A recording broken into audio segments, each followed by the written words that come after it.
Well, welcome, cowpokes, to another amazing Kickstarter from the Deadlands franchise. Night Train has left the station. Over 726 of you are already on board, and that's an amazing number. We'd love to see that. And it's just a little over 40K, like the Warhammer universe ratings, and that's only 7 hours in. So thank you guys for joining us on this first day. So we got a star-studded cast, surprise appearance by Mr. Hensley himself. Welcome, boss. And so, yeah, I think we'll start with John, because that's where it all goes back to. What was in your head, sir? What was in your crazy, crazy mind when you came up with Night Train? Was it the first thing you wrote for Deadlands? Were you already familiar with the property? It was the first thing that made it to paper. I had done, I think, a couple of convention adventures and web page post. But yeah, when I was looking through the rule book, I talked to Shane and said, "Hey, there's no vampires in here. Can I do something with vampires?" And he said, "I don't know," because that was back, as the Anne Rice vampire was taken off.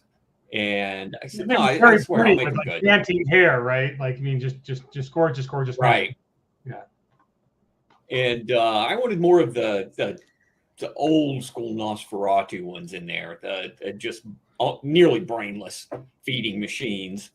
But then I ran into the problem when I was thinking through it. I'm like, but if you have one in a town, you're not going to have a town for very long. Then you've just got a bunch of vampires holed up in rotting shacks at some point, and nobody goes there. So I had to come up with a way and a reason that made sense to me, at least, as to why they were there, how they prospered in the Weird West. And that's when the Night Train idea was born.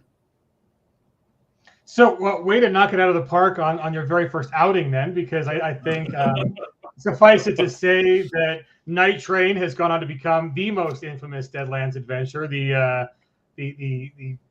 soulful reincarnation of a certain D&D adventure known that they kill everybody and test their wits. So it's become known as the TPK adventure, the total party kill. So I mean, I think the answer is pretty simple. It's pretty straightforward. I mean, it's not. I think it's been 25 years, folks. So spoilers if you haven't played. I had more hair than that. I think we all did. Yeah. I mean, Except you knew me Shane. by hair. Shane's like immortal with his hair. You're not seeing the top. You're not seeing the top of mine either. That's why there's this low angle. So Shane, why don't you give us the background on I mean, John goes back, even this would have been his very first Deadlands creation, but we kind of owe Savage Worlds and your career in gaming to John in some respects. So why don't you give us the background for folks who don't know the history of Sure. So we've got some time. I'm going to tell the whole story. So we were having water gun wars in our dorm at Virginia Tech about 1986.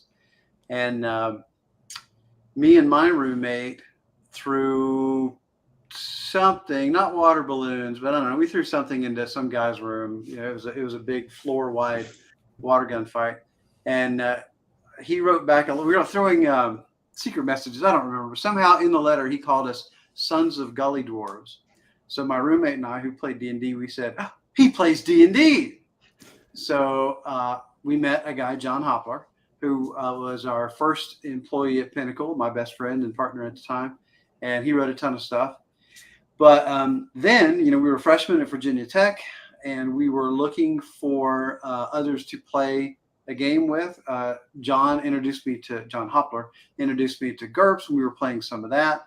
But we wanted to get into a real game with with a larger group, and we happened to we had a hobby shop there called the Hobby Shop, and Mr. Goff had put up a notice, which honestly, this is really out of character for John to invite strangers into his house to play games with him. But I guess 30 years ago it was a little different. But he did. He put up a notice looking for players, and we happened to see that notice, John Hopler and I. And I called John Goff and talked to him, and it seemed like it maybe wasn't a death trap. And John Hopler and I hopped onto a bus one night, and we rode it out to John Goff's place, thinking, "Oh my God, we're walking into a biker bar. There's going to be Satanists with candles and skulls everywhere." That was only half true. So Varney Flats is modeled after John Goff's place. Is that it? Right. So, we just didn't know what we were getting into, and I'm sure, Goff didn't know what he had invited into his home either. But we had a great time. Everybody in that group are still friends to this day, John's entire group that he put together. And while I loved and enjoyed RPGs and games in general, that was a real eye-opening experience for me. Everybody there was a fantastic role player who also understood, the game and the rules. The epic story that John told in his big fantasy D&D campaign against this big vampire lord riding a black dragon. Was his name Eric? Was that his name, John? A-R-I-C? That sounds familiar. I think that's right. Yeah, I believe that's right. It might have been with the K to give it class. Yeah, right. We just had a great time all together playing for years. And about the same time, there was a guy who worked at the hobby shop named Addison. And the rumor was that he had an article published in Dragon magazine, which, in 1986, 87, that was a huge deal. And we thought, oh my God, this guy's, that's amazing. And it kind of inspired me to think, well, maybe this little kid from a coal mining town in Virginia can get his stuff published too. Because I had written a bunch of stuff, for my home games, and I liked to write. And then that led into, freelancing and so forth later on, and that's where Pinnacle came from. But that bonding experience we had at John Goff's big D&D game was it was just pure gold for everybody. We haven't been able to do it lately. I guess COVID kind of broke things up, but John gathered us together even in Nevada a couple of years ago, and we all just spent a weekend there gaming together. So it's just been great. There's a fun little story from, I got many fun stories from John's campaign, but one of the ones I remember most, we were in the big final battle with this vampire, right? this vampire lord. Ben, you got a history with vampires, buddy. And what can I say? It was D&D second edition, and I was a rogue. I was an annoying character to say the least. But I had been given this group of elves to ambush the dragon as it approached the battlefield and fought the cleric and the paladin at the other end of the field. Right, and the dragon comes flying in, and I figure, okay, I got like 96 elves under my command. So 96 elves, half of them are going to hit D6 damage each. We're going to kill this thing before it even gets to the paladin and the cleric at the other end, right? So not only that, all my elves were hidden. I think I was invisible. And as the dragon comes flying by with the vampire on it, we suddenly remembered, oh yeah, dragons and vampires at that level could both see invisible. So John just casually acting out the vampire goes, huh. Burns and kills all my elves. So I'm mostly dead. I start making my way across the battlefield to where our paladin, this guy, a guy named Vic, played him. The paladin was named Hakar. And I think Tammy Rinky was the cleric, right? Or was that Maybe. Jenny's character? It was Jenny's character. Jenny, I don't think ever really gamed with us that much. That campaign, she did like the horse. Well, maybe not. Well, anyway, so the paladin and the cleric are fighting the dragon, and they've got it down into almost dead, but we don't know exactly how many hit points. So I finally make it to the battlefield. I could have backstabbed it, and I would have done, D6 plus another D6, a couple more points of damage. And I thought, well, I can't hurt a dragon that way. But I've still got this wand of wonder. And the last time I used it, I got a lightning bolt. So let's give that a shot. So, I doubled the dragon's size, doubled his points. It kills the priest. The paladin's the only one left standing, and John looks at me and he says, it only had one hit point.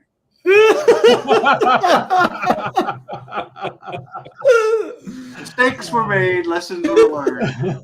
So I've got a funny story about Addison. You remember the haunted house one that I ran that had the Wendigo?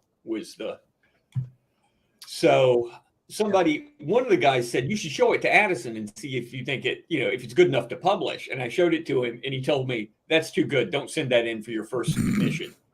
And I've never, ever sent it in anywhere. Do you recall his last name? Original. Do you recall his last name? I do. And I'll send it to you. Okay. I think he's on. I think Rick might be friends with him. Okay. He, for those who don't know him, of course, he would remind you very much of Mike Pondsmith. Just super cool guy. But so we had a very rich environment in Blacksburg, Virginia. Greg Rose, who wrote a lot of GURP stuff, was there. We had several artists who did work for Steve Jackson Games. Of course, our whole group, Chameleon Eclectic, was there. Charles Ryan, Joe Cochran, who now works at Blizzard on World of Warcraft. So we had Angel McCoy, who went on and worked on Vampire the Masquerade and then Guild Wars for ArenaNet. We had a lot of people. Oh, Rich Baker, who wrote a ton of Dark Sun stuff that I worked on with TSR. Just a ton of amazing people came out of Blacksburg. Really strange for such a small place. 30,000 students, not a huge place. Something in the water then, right? Yeah. So I'm going to ask. There were several from the nearby college too that went and have done something in Radford University. It was really one of those San Francisco in the 60s times almost. What I call it, a genius loci. It's kind of a place where things are happening. And so John, I'm going to ask you about Shane's magnum opus, and I'm going to ask Shane about yours. So what do you think it is about Deadlands that has led it to have such a storied career? That we're here 2.5 decades later, still playing, talking, supporting, enjoying, going to conventions. And then I'll ask Shane, what do you think it is about Night Train and John Kopp's writing in general that he's still captivating audiences to this day? So you first, John. What is it? What is it about Deadlands, sir? One, I think it was a genre that really hadn't been done. You had Boot Hill and Six Guns and Sorcery was kind of there, but the American West is one of those mythological settings, kind of like, fantasy Europe, that is just, it's almost worldwide thanks to the Western.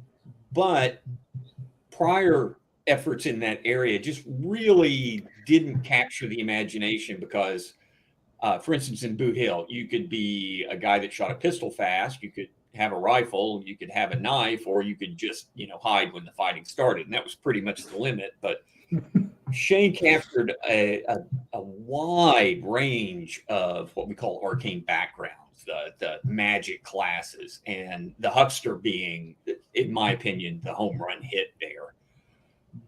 But he also added that horror element and that gives you something to fight besides just bad guys, just the black hats. And he said one time, he's actually said more than once, everybody loves zombies. And the reason for that is you can just wade into them and you don't have to burden yourself too much with the moral implications of, these orcs have babies and now we just orphaned them. Whereas instead, a zombie, you just put that thing down. It's a cancer. But it's also a euphemism, right? If there are zombies, there is magic in the fantastic. Yeah. True. And I think to really capture a wider audience, you have to have the magic or fantastic, because otherwise it either appeals to a niche audience or it will start to run dry for the rest of the gamers out there, because nobody wants to play, cubicles and copy machines. You want something outside what you have to deal with on a daily basis, and you want to feel heroic by overcoming these issues. So I think he just literally fired, not in the car sense, but the 6-shooter, all cylinders with the idea. He built on the existing mythology of the Weird West. He gave an alternative history, and those are often very, very successful because it gives the game master who takes it and runs with it a shared foundation to look for and delve into and develop those things. It's built-in plot seeds. And then you have the horror element, which, gives you the zombies, gives you the things that are unequivocally evil. And there's gray. There are lots of human foes that can bring in the role-playing element, but sometimes you just want to shoot something. That's a great line to shift over to Shane. So how does it feel, sir, to have Deadlands be your baby, but have John have the superlative adventure to take people out in it? I mean, just fine. Here I am on my yacht, drinking Cristal.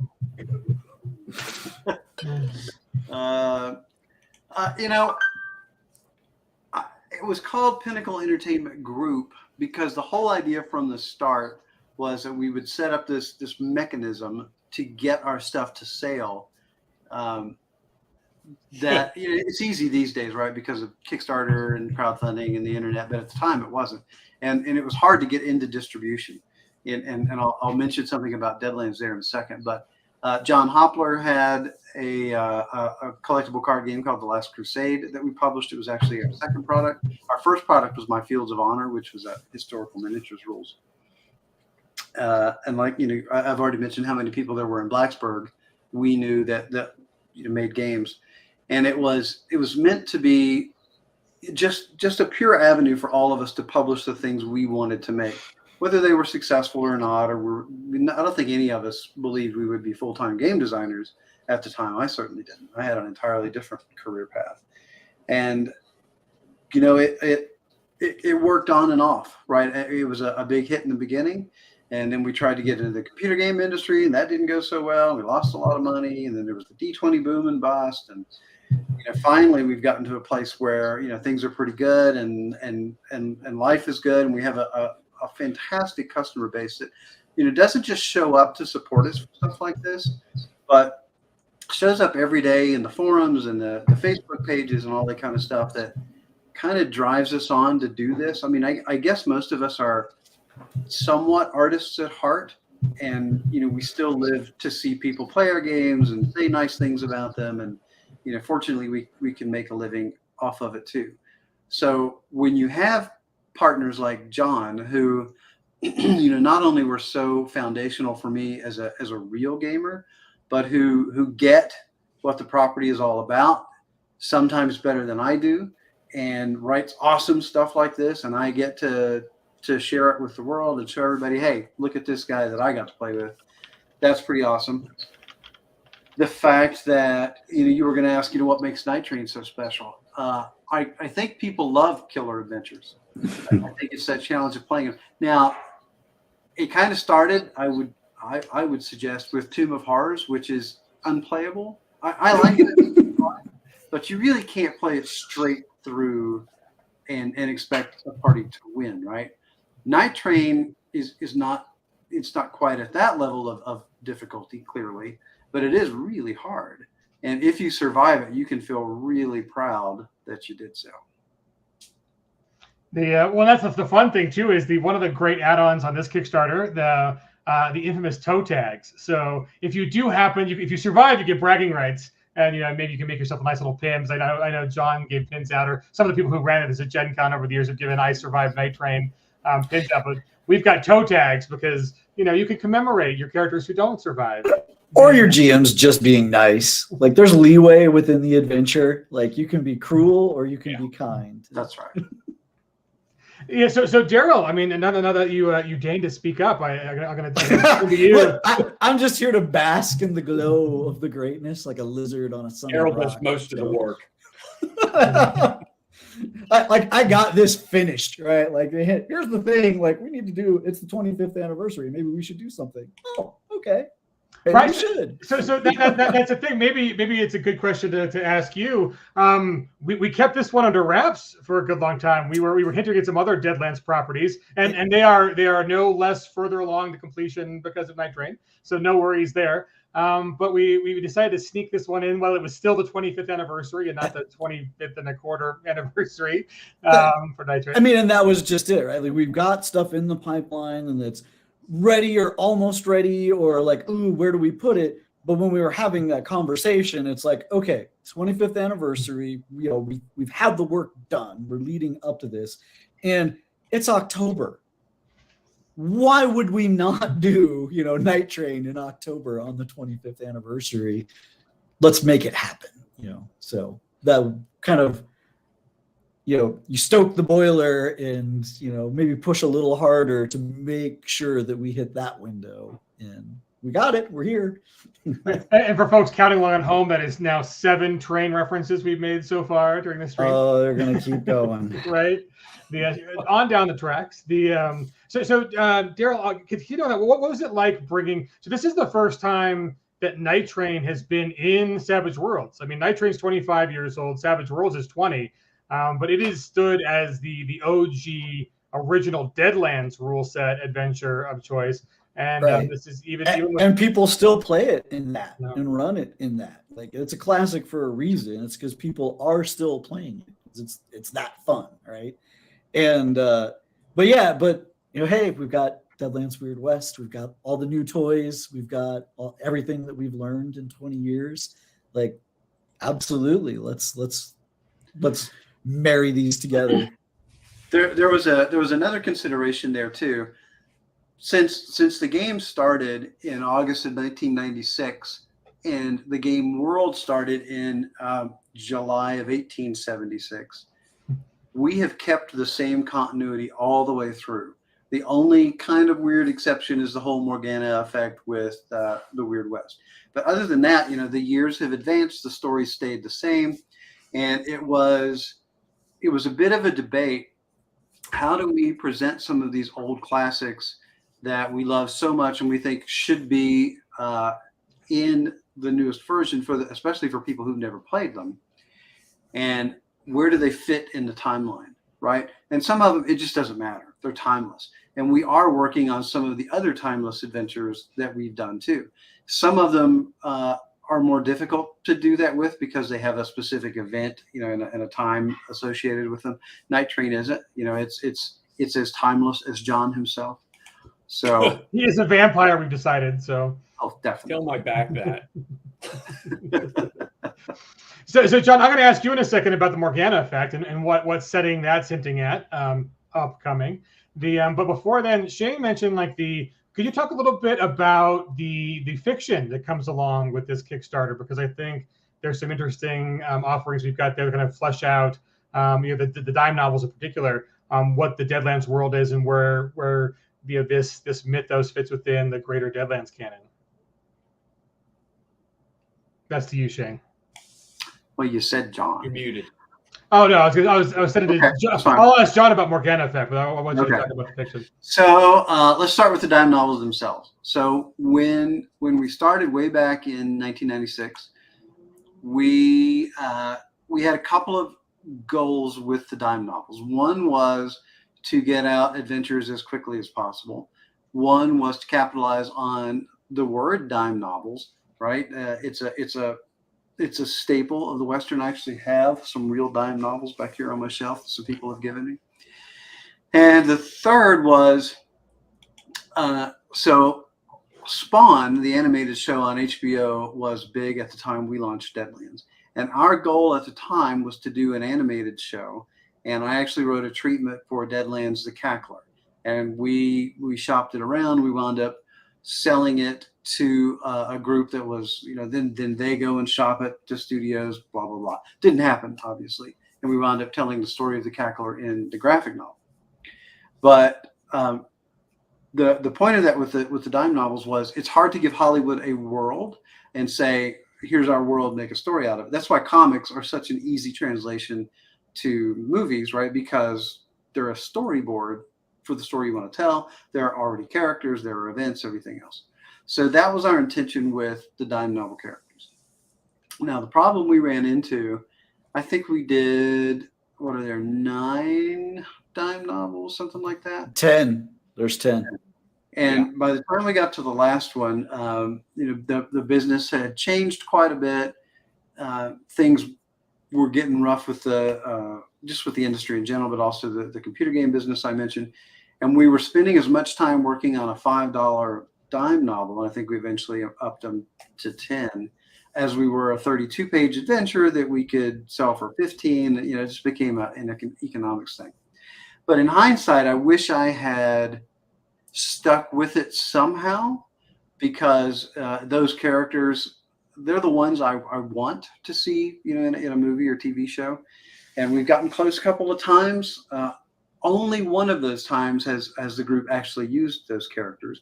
Every other times it's been like, one of our first ones was a treatment for a horrific Civil War movie. I was like, well, I mean, if you want to give us money to make that, that's fine. But we're a spaghetti Western. We want cowboys and zombies. So that was the purpose of the dime novels. I wrote the first one to establish the characters. Matt Forbeck came up with quite a few of the names and kind of outlines of some of the characters we were going to get to. And we hinted at them in the very first Deadlands poker deck, like Sister Cabrini, which was one of Matt's Catholic school teachers or something like that. We never got back to her. Hey, buddy. Look at that big guy. But that was the point of the dime novels, right? And then through the years, as the system changed, it was, we didn't really update the adventures. We did once. Then after the Morgana effect, we needed to update the fiction. And fortunately, John Goff took that project on and did just that. Good segue, sir. A+. So John, tell us what is this Morgana effect and how does it what setting is it from, and how does it trickle down through all the Deadlands? Boy, I don't know how much I can tip here. It starts in Deadlands Dark Ages, but it ties to what Shane mentioned, the Cackler. And Matt Cutter and I bounced around how we would work all of that out. And basically stems from the fact that the cackler brings Morgana or Morgan Le Fay, depending on how you want to refer to her, back from the dead. And the repercussions of that actually affect Dark Ages Britain. And eventually, I mean, obviously they were going to affect everything, but we focused, like with the Weird West, west of the Mississippi, on the Isle of Britain itself, just because of the tie with Morgana. And she appears, I guess, without giving too much away, her presence has a certain effect in the past, and like a butterfly flapping its wings, that transmits down through time and has some effects, some major, some minor, in the Weird West, which then go on down through Noir and Hell on Earth and Lost Colony. I don't give too much away because we have been working on Dark Ages for 6 years now, 6 or 7. A dark age. And so it's in the hands of the editors to fix all my mistakes, which are pretty much every word and every sentence. But like Shane said, I need an editor for my replies in chat at this point. Don't we all? But I just inside baseball, but Shane outed Simon for using the auto reply that Google gives you for chat because it had punctuation in it, and Simon never uses punctuation. I don't think they have that in England yet. Right. They haven't invented. Well, it. he's not a native speaker, so I kind of slack. But well, they have a comma literally named after Oxford, so we can't give him too much room. Wait, that's in England? Yeah, I think it's the shoes, something like that. I thought that was in Tennessee. It is now. But I know Simon has been neck deep in Dark Ages. He's really excited about it. And I'm interested to see what the final product looks like, because we have been toiling away at it since, at least 2016, maybe 2015. And just fixing this, changing that, updating this to try and make everything just as on spot as it can be when we release it. So yeah, and some of the delays, when John first started on it, some of the delays were we knew we were working on Suede, the newest edition of Savage Worlds. Then we knew we were working on the latest edition of Deadlands, and we got backed up, and that's why we slowed things down here at Pinnacle. So you may have noticed, where we were running so many game changers, Kickstarters before, we've slowed down a ton. We're actually trying to let everything that's outstanding get in before we do anything really new, with two exceptions. One being Night Train, and the other, we were going to launch our big new board game called Doomguard before the end of the year, but we've decided to push that back to January. So, we want to make sure things are as good as they can possibly be. We need to be as smart as we possibly can be about it, given, the economy and shipping these days and all that. So it's a good time for us, but also we want to be really careful we do things right and not put stuff out that we wish were a little bit different. And even art-wise with Deadlands Dark Ages, the art wasn't quite coming in like I thought it should be. And we discussed it and thought, we need a different take on it. So it's certainly not John's fault that it's late. It's just circumstances. But we're getting there, and you will see it next year. Well, and that's the great thing too, is I think there's a clearly a almost insatiable desire, another vampire reference, for Deadlands material of all stripes. And there's just so much on the plate too. So I think I'll turn to Darrell next. And there are a lot of Deadlands projects that are near completion, in the queue, waiting for some air traffic space to bring them in or take them off. Right? Yeah. I mean, if you want me to spoil them, to talk about them, right? Like we've been talking about we've announced. Yeah, we've been talking about Abominable Northwest for quite a while. Like, we know that, and essentially that one's put together. We're just waiting for the right slot for it. And the other thing is we're trying to pair up when we do a setting book. Half of the people really love setting books, but a lot of people really love adventures that go with those settings. Like, we're an adventure company. Like, we tell stories, right?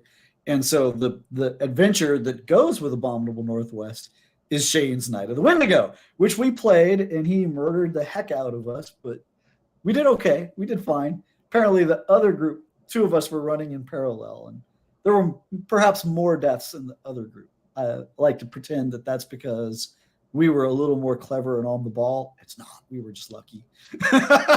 Or things got eased up a little bit for us. You know?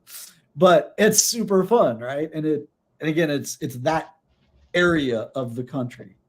And then it's no real secret that we'll just move on to the different areas of the Weird West and then the stories within them, like the Great Maze and some of the some of the things that happen there, and the Infernal Southwest, my home, which I was like, as soon as I found out that's on the docket, I'm like, I want a piece of that, right? Like, I grew up in Arizona. Like, I know it's hell. This is absolutely like a way to embrace that and some of the crazy things that really happened here.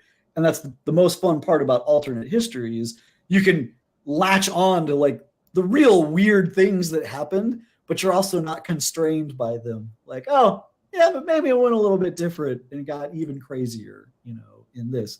So yeah, there's a lot of stuff coming, and it's just a matter of getting it right, getting it to people, and getting it out with value. You know, I've been working on my statement. Like, I used to love, like, we would sell no wine before it's time. Like, I'm like, oh, what's the gaming equivalent? It's like, we would sell no game while it's still lame. No, it doesn't work at all. But that's why that's what we're working on. Well, I think you hit on something that John mentioned there earlier. I think one of the reasons the game has lasted so long is we do love to use history as the foundation. So there's that common language of, you know, if you mention Tombstone, you know, people have some concept of what it is. And, you know, usually there's a grin that follows because it's cool, especially after the movie, right? And there's you know, John and I were both you know, big history guys. Darrell's a history aficionado. Reading real stuff and then and springboarding off of that is just a blast. Even the Easter eggs within stuff, like, you know, John has Varney Flats in Night Train, and if you don't know where that comes from, Google it. I went for Night of the Wendigo. I went to Washington State, and I went to Enumclaw, Washington, where the second part of the adventure takes place. I drove up into the mountains. I scouted the forest that I wanted certain scenes to take place in. And while I have been there before, I wasn't there with an eye to doing that, right? And it allowed me to realize some of the scenes and terrain and circumstances I really wanted to bring out in the adventure far better than, you know, if I just Google mapped it, which I do a lot too. And that's tremendously helpful in Necessary Evil 2, for example, Breakout. All of the spots that the heroes use as their little base of operations are real. You know, it's a real bodega and it's a real little store right next to it. And it grounds it. And it's fun little Easter eggs, especially if you get to go there. Well, and then I think that, you know, just putting the nail on the point, the kind of the historical aspects bring a kind of universality and instant player buy-in, because they, you know, you've heard of it, you've experienced it, you've seen other media that touches on it, but then the weirdness gives you that access of freedom that you don't have to recreate, and you don't have to be a master of it. You don't have to know every little thing. Right. I should mention too, we have a friend named I'll just call him Horst because that's his name, who went to the spot that inspired Headstone Hill. He and his friends traveled from all over the world to finish their campaign in that town. One friend was from New Zealand. He's from California. They may have a little more spending cash than most of us for that kind of thing. But, you know, they did it there. They rented a cabin, played their finale there. They're going to write that up as an article for us. and I'll be sharing that with everyone as soon as we get it. But it sounded amazingly cool. When we, I mentioned John Goff gets our old gaming group together. Again, we got broken up by COVID, but he ran an adventure near Area 51, and we went and camped in Rachel, Nevada, near Area 51. And that's just the kind of stuff that that's where writing alternate history is a lot of fun, because it is based on real places, and you can go there and see it and get cool ideas and research and really understand. Okay, the Birdcage Theater in Tombstone is tiny. In fact, all those buildings are tiny, and it really helps you understand the crowded nature of a lot of those gunfights. And it seeps into the material if you know what you're talking about. Yeah, I had that experience there. There's a classic Deadlands. I won't spoil it, but the Devil's Tower is very cool and interesting in Deadlands. And there's a certain species of different than our world rodents that inhabit the areas around it. And actually visiting Devil's Tower on the way up to our Deadwood adventure 2 years ago, I was like, oh my God, this is just like the map from the book. And oh my God, there are the prairie. Oh, and it's just, it kind of glows green. There's like a moss on the rocks. You're like, oh, maybe that's, well researched. It just kind of very rings true. And I'm beginning to play. And you found the tunnel that goes underneath it. Right. Yes. And I survived a John Goff murder marathon in Deadwood while we were there. So even got the memorial dice from it. Right. Quite a feat. Michelle was my partner in crime, and she's like, we should just run. And I was like, good idea. This is good. So yeah, she loved it. She talked about it for days afterwards. we went to the stable and got the horses. And then, when Clint and Jody played in the same scenario, Clint mentioned before earlier in the chat, maybe it's kind of 100 comments ago, but he ended up with his character tied to the cross on the top of the church. And it was a valiant gesture, sir, but it did not end well from the John Goff's words. But and since we're handing out platitudes here, it was super awesome that Chris got us together for that anniversary celebration in Deadwood. Absolutely. And John Goff drove all the way out there to run Night Train for the players.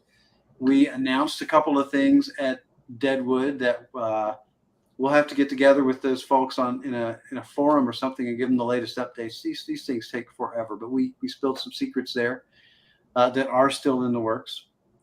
I'd love to be able to show that video to people. It's so good. Yeah, that we probably can't do. In secret. Join us in secret, folks. If you're a top backer, we'll have a little private meeting and we'll show you the video. Right. But if you do ever get a chance to come out and do like the Savage Cruise that Chris put together, Deadwood, whatever we do next, highly recommend it, because we always do it in a place that you kind of get double the value, right? You get to come out and game and hang out with cool people, and Savage Worlds players are just cool people. They just are. I've been so fortunate. Every place I've gone around the world to run games for people, man, it's been a breeze. But you get that, plus you get to do a cruise or visit Deadwood or whatever it is we do next. So a ton of us are going to be at Gamehole Con in Madison, Wisconsin in 16 days. So if you're anywhere in the Midwest, that would be a great place to come out and play some games with us. Yeah, it should be awesome. The good times. So the Darrell, I think question for you. It's not just the original Night Train adventure. What else is on tap for this Kickstarter? It's a big book. It's like 72 pages, right? So it's not just one. Yeah. Adventure. Well, it's got the original adventure, and it's got the follow-up that John wrote, For Whom the Whistle Blows, and then a third new adventure that he wrote, The Bank Job. And what I love about The Bank Job, they're all on the surface, there are similarities, right? They're all involve the Night Train, involve a town, and involve these events around them. But the events play out so differently in each of them. And sometimes it's even almost the exact same scenario going in, but it turns sharp left and goes a very different way in one of them.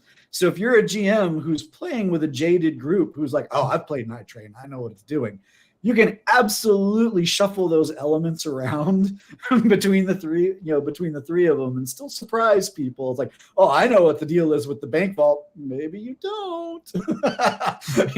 There's a couple of variations of that. You can play with them, and that's super exciting, right? Like I like being able to mix and match and throw those elements in. Yeah, and we had a question at Kickstarter. Hey, can we just get the book? And if you just need the book to read it, PDF's the way to go. But this comes in a box set, and we've done that very intentionally because there's a lot of value in the box set.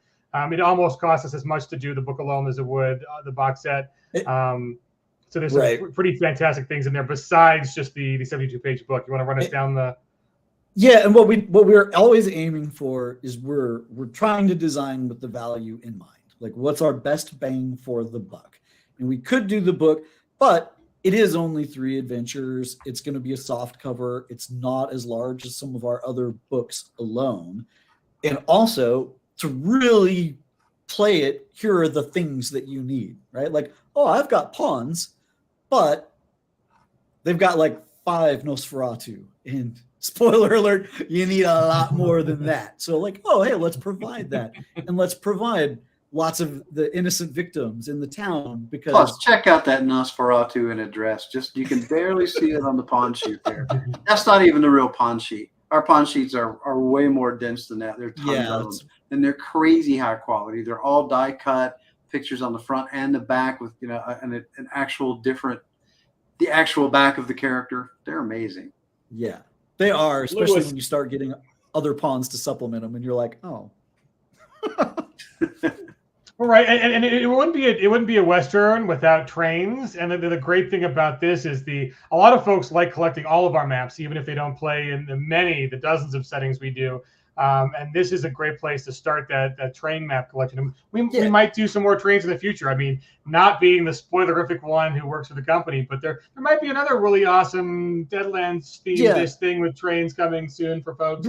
But I won't mention that. But this one, there's actually 2 great ones. Mean, I will, right? Because I am the spoiler guy. But yeah, the maps are very intentional in how we do the tracks and all that, so that you can use them whether you're playing Night Train or something else. And then we've got the train cars, so when the night train's there or not, it can be on the map or not. And if you're chasing it, you've got these pieces that you can move around and really bring those chases to life. And this isn't the only product that's going to be using maps designed like that and train cars like that. And when that other product does come out in the future, you'll be able to mix and match them. And the toy factor is really fun on that.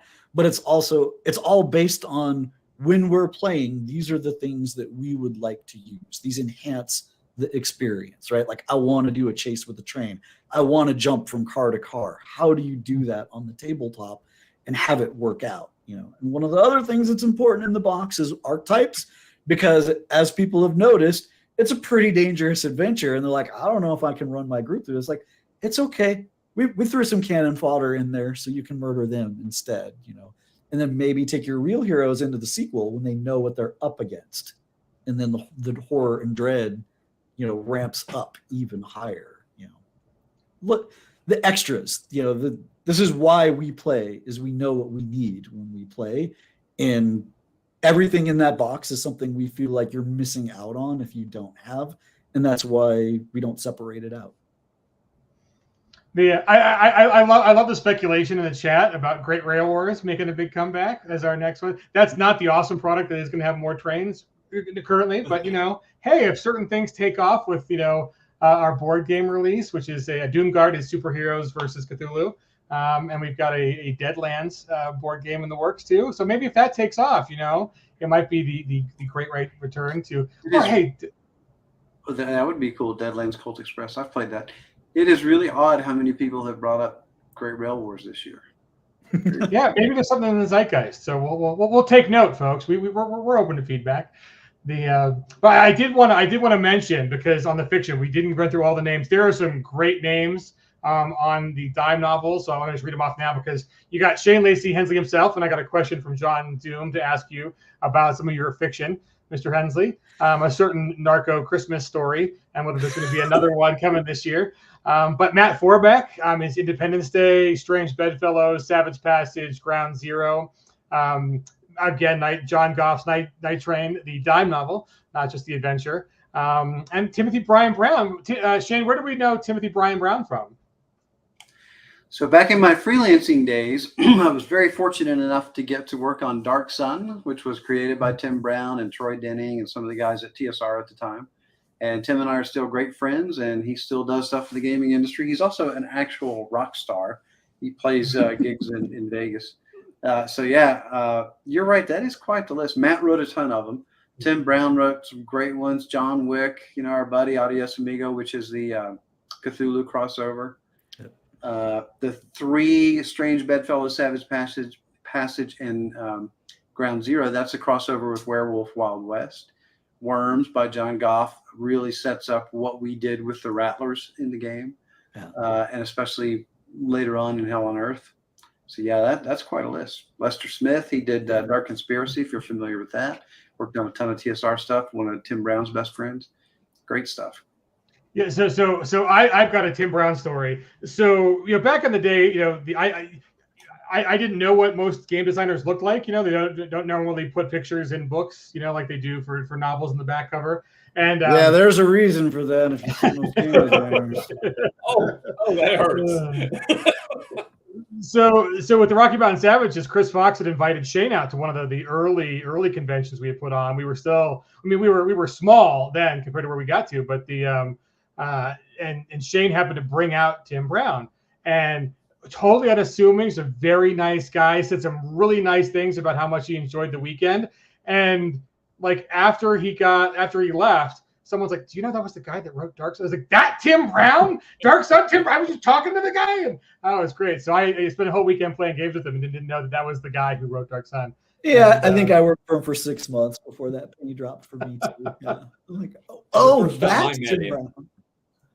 First time I met him, Shane took us to the Voodoo Lounge in Las Vegas as we were releasing Deadlands Noir. And like I said, very unassuming, very polite guy, just great, amazing. I, of course, had to take Xanax before getting on the elevator to go up 51 floors and eat. But that's all I got. Amazing.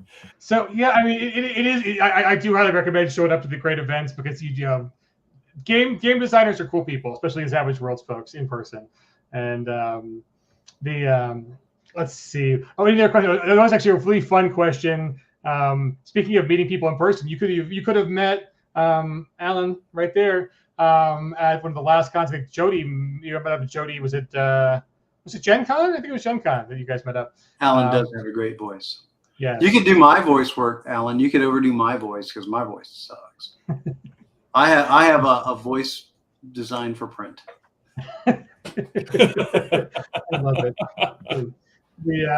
So the rest of you will know Alan from the amazing tag team with Chris Hussey when they do the unboxing videos that are a little spicy and a lot hilarious. That is all Alan Bond. So I think we'll have to get you guys like first in line for your Night Train unboxing, so you can do a Night Train.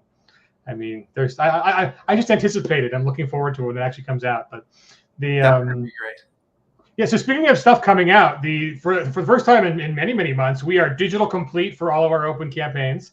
So folks who have backed have gotten their PDFs of all the products, and we're just waiting on shipping and printing, or printing and then shipping, hopefully, in the better order. Folks who backed our Curse of the Crimson Throne, which is the Pathfinder for Savage Worlds offering, are going to start getting packages as soon as this week because we pushed the button on that, and there were a lot of you. But those are going to start going out now. So thank you for backing that wonderful campaign. And I think we'll have Mike on, Mike Barbeau on soon enough to kind of talk about what the next awesome offering is in that line. But let's see, any other? I'll start guys. That and a lot of shout outs to all the people that are making that happen. People like Don and Jess and Simon, of course, Jody, everyone that's working to make these things come out so that we can have the decks clear and get the next stuff out more efficiently, sooner, easier, Yeah, no, it has been great. Just I enjoyed the fast pace. But as someone commented before, if we slow it down a little bit, you guys have a little more paychecks between when you can back our stuff. And it really is, though. It is cool just seeing the actual products that you worked on and saw other people working on actually becoming real. And I mean, to brag about the team, won an Origins Award this last year for Pathfinder for Savage Worlds because the production values are so great.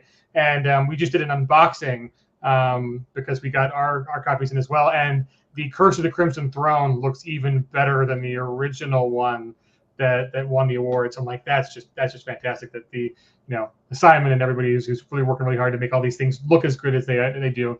And that's also why we're doing a box set for this campaign. Is it's easier for us to meet affordable pricing with all of the extra features when we put the book in the box, and that's a kind of a one SKU kind of thing. And so forgive us for not pulling the book out. It kind of helps us, for those of you who are watching and may not have caught this either, that the box set is going to be around $50. So if you're backing it on the Kickstarter, you're getting the hardback of the dime novels for free. Free! It's a free book. A whole book for free. Yeah. And it's good, right? And at the higher levels, there's even more free stuff. Like people were like, "Oh, I don't know, I need that." Wait, that's actually just free. Never mind, I'm good. Yes, yeah. So the let's see, we got a couple more minutes. So guys, throw in your last minute questions. So I'll go clockwise around the table, and anything else that you want to let people know what's going on, what's up next, fun memories of Night Train running it or playing it. We'll start with you, Darrell. What's last? Well, I died. So the great thing about Night Train is you can try to be clever, and that sometimes gets you. Because we're like, oh, the problem here is the train. Let's just go straight for that. That's the worst thing you can do, by the way, everybody. We did not make it, Yeah, the one time I survived, we had legendary characters playing it. So it was a group of and so a little higher than expected. And I think I had a stick. I played a preacher who had kind of a one hit, one kill kind of stick, and I avoided the train and went right for the conductor. I figured that there was no way 5 or 4 of us. Worst thing you can do. It was great though. The one hit, one kill stick in the conductor worked out great for us. So that's how we survived. Well, we accomplished saving the town. I'm not sure how much else we saved. We also tried the whole could we crash the train before it gets to the town and just blow it up out of town, and that plan didn't work so hot. So anyways, it's a great adventure. So Mr. Goff, any fun memories from getting to run this for people? My original group somehow grokked what was going on, and anytime they were in a town and heard a train whistle, they just ran away, and they had never even encountered it before. They just ran into a town that had a couple of Nosferatu hiding down the well, which generated the comment, "You drank corpse water," that I never John, for some reason. John, do you have the whistle? It might be downstairs. We'll have to get that for the closeout stream. Totally should have thought of that. Well, he's running for it. Get it in a minute or so while you're talking, but I can't do it justice. But I think my favorite was what we did at Deadwood, which was I gave people, townsfolk, just extras, and as somebody died, someone else could step in, and just the unstoppable slaughter fest that it was.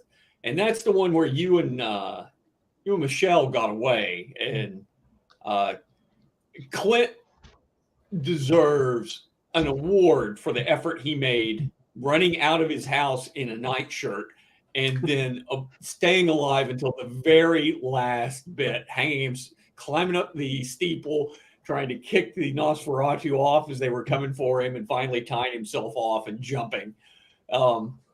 But yeah, that's probably my favorite, because that was just the gist of it. It's zombies that want to drink your blood instead of eat it, just rushing at you. So. Well, excellent. So we'll free you up to go find that whistle. And I think Darrell will have you answer this question. Any hints on what kind of characters make up the 6 new archetypes? Yeah, they're all bad people, so they can get killed and you won't feel too bad. I mean, they're fun and they're playable, but the idea is these are all people with checkered backgrounds, or instead of a proper inventor, you've got a snake oil salesman. It's like, oh yeah, you're using your powers for evil, so it's okay if you get eaten by vampires, but you could just as easily play them as a good person. But that's the gag behind them. Awesome. Okay, so Mr. Hensley, before we get to your fond memories of Night Train, we mentioned before there's a certain other property that you've been writing that is pretty amazing, available on Amazon as we speak. Kringle Down. So what is Kringle Down? It's October is early enough to start talking about it. Yeah, there is no Kringle 4, John Doom. You were so kind to ask about that. I finished the story with Krampus in Kringle Down 3, but yeah, it is my Christmas narco horror novelette series that I just wrote because I just couldn't get it out of my head. It's on Amazon. I did write an expanded version of it as a screenplay that's being shopped around, so we'll see what happens. But I'm proud that I did it and got it done, right, whether it gets made or not. So that's pretty cool. Best Night Train memories. I have not actually ever gotten to play Night Train, but I've run it twice, and I might aspire to be as merciless as John is, because I'm pretty brutal with it. I tend to run it as a big con game, almost like Great Rail Wars, and put out lots of terrain and figures and so forth. And I've seen John run it that way a few times, and I think it has such great presence that way once you start throwing the Nosferatu out on the table.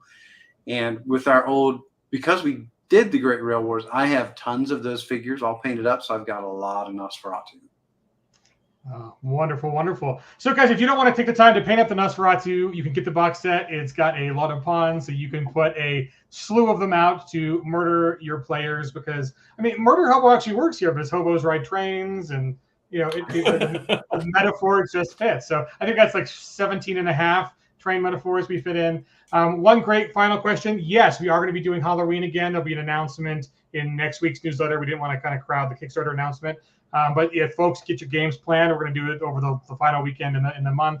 And we just might have, someone running Night Train during there that you can sign up for. So, yes, there will be another Halloween. And I think folks are going to be getting most of the PEG folks are going to be at Gamehole Con. So we'll be easy on them. Let them run a few fewer games than they ran before. So if you guys are fans and want to get into Halloween and don't know about it, it is our annual celebration of online Savage Worlds virtual convention. And the information on where to submit your games will be going out in next Tuesday's newsletter. So if you don't get our newsletter, head to peginc.com. There's a big form right on the top of the page. It says sign up for the newsletter, and comes out every Tuesday. And all the details will be in there next week. As Jody said, it's please share the link on your socials if you backed us or if you want to get the word out. There are almost 800 of you have already jumped aboard this Night Train, which is amazing, but we could always use more Deadlands fans because it helps us provide you with more Deadlands greatness. So, folks, it's been an hour. We appreciate you. Don't forget the whistle. Oh, yes. The big lead up. So, John, tell them what it is. So, we stumbled across it years ago, and my wife got this for me as a stocking stuffer for Christmas. It's an Aztec death whistle, and I never quite mastered it because my dog hated it. And anytime I would blow it, he would come in and yell at me. And he was Great Pyrenees, so you kind of have to listen to that. But I'll give it my best on the way out here. Ready?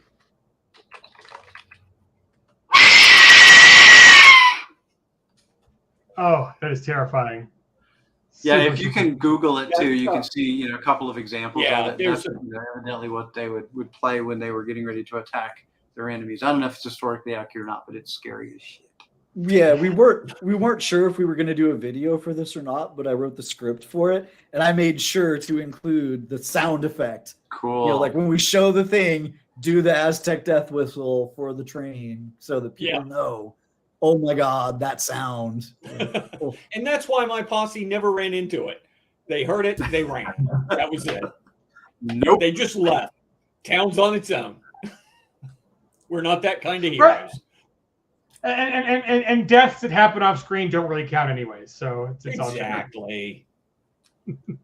Well, wonderful, folks. Thank you for joining us on this awesome 25th anniversary adventure for Night Train. As Jody said, please share the link. Please go support this wonderful Kickstarter. It's a whole lot of fun. A lot of great Savage Worlds and more Deadlands. No, a lot of great Deadlands memories now in Savage Worlds to be made on Night Train.